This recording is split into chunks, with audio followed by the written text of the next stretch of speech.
Trương Tam Phong, Không Kiến Thần Tăng và Vô Danh Thần Tăng đều là những cao thủ có võ công đạt tới cảnh giới cực cao.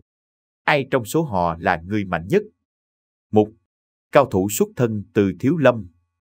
Ít ai biết được rằng Trương Tam Phong là đệ tử không xuất gia của Thiếu Lâm phái. Vì phạm lỗi lén lút học võ công của môn phái bên ngoài mà rời khỏi Thiếu Lâm.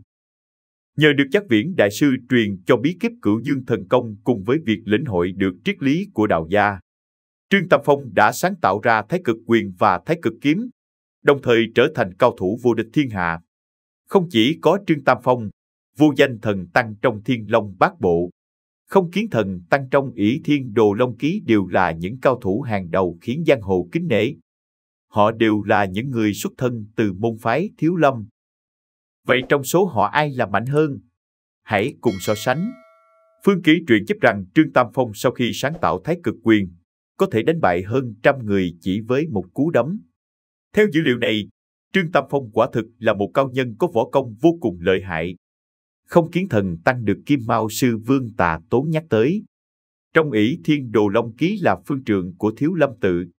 Ông là người đứng đầu tứ đại thần tăng và cũng là người duy nhất luyện thành kim cương bất hoại thể thần công.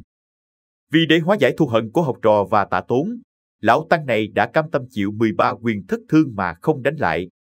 Tà Tốn cho biết, mỗi quyền của ông ta đánh ra Không Kiến Thần Tăng chỉ tiến lên một bước. Dùng cơ thể của mình đỡ lại chưởng lực đồng thời khiến cho đòn đánh phản lại vào cơ thể của Tà Tốn. Tà Tốn càng ra đòn mạnh thì lực phản lại càng lớn hơn. Vô Danh Thần Tăng vốn chỉ là một cách gọi của những người hâm mộ. Tiểu thuyết Thiên Long Bát Bộ dành cho một vị lão tăng chuyên quét lá trong Thiếu Lâm Tự. Vô Danh Thần Tăng chỉ xuất hiện rất ngắn trong tác phẩm nhưng đã để lại ấn tượng vô cùng mạnh mẽ. Ông cũng là người hóa giải ân oán của Tiêu Viễn Sơn và Mộ Dung Bác. Võ công của Vô Danh Thần Tăng mạnh tới nỗi ông có thể làm được những việc không ai làm được.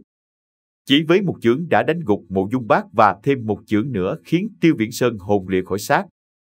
Sau đó, chính Vô Danh Thần Tăng đã đưa họ trở lại trần gian. Thậm chí, dù bị Kiều Phong dùng Hàng Long thập bát chưởng đánh trúng, lão tăng này cũng chỉ bị đẩy lùi vài bước. Cưu Ma Trí dùng chưởng lực đánh lén liền đụng phải một bức tường khí vô hình chặn lại. Chưởng lực liền tan biến không còn lại dấu vết gì. Như vậy, Vô Danh Thần Tăng có thể coi như người có võ công cao nhất trong Thiên Long Bát Bộ. Hay, ai là người mạnh nhất? Mặc dù cả Trương Tam Phong, Vô Danh Thần Tăng và Không Kiến Thần Tăng đều có võ công đạt tới mức không có đối thủ trong các tác phẩm mà họ xuất hiện, nhà văn Kim Dung đã đưa họ trở thành những huyền thoại mà bất cứ ai hâm mộ truyện kiếm hiệp đều biết tới. Tuy nhiên trong số ba người thì chỉ duy nhất Trương Tam Phong là người đã sáng tạo ra môn võ công của riêng mình là Thái Cực Quyền và Thái Cực Kiếm. Trong khi đó Vô Danh Thần Tăng tuy có thể đánh bại nhiều cao thủ trong Thiên Long Bát Bộ, và dù ở trong tàng kinh các nhiều năm nhưng ông không sáng tạo được môn võ nào mới.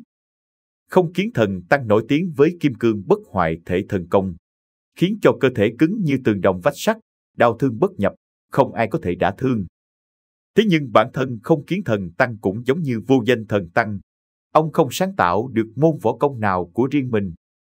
Từ đây có thể thấy sự thấu hiểu võ học của Trương Tam Phong là rất cao thâm.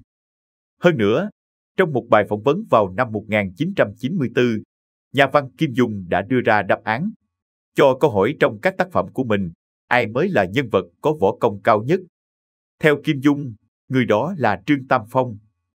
Võ công của Trương chân nhân nghìn năm trước không ai sánh bằng, nghìn năm sau cũng chẳng ai vượt qua nổi.